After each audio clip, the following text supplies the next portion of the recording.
అందులో ఉన్నటువంటి దేవుని యొక్క వాక్యము ఇది కారణం.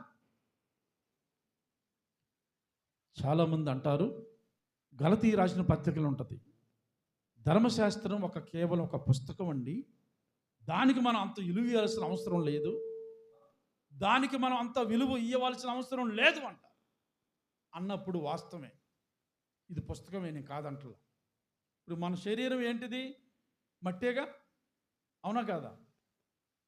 ఈ మట్టి శరీరానికి ఇంత అవసరం అంటారా? మట్టిలో పోయేదేగా, దీనికి ఇన్ని డ్రెస్సులు అవసరం అంటారా?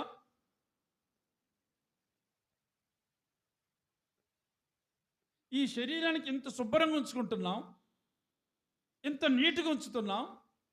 ఈ శరీరాన్ని పెంచి పోషించే దేవుని వాక్యం మాత్రం, పరిశుద్ధ గ్రంథం మాత్రం అట్లా దీనికి దండం పెట్టమని చెప్పటం, పూజించమని చెప్పటం, అందులో ఉన్న దేవుని విలువైన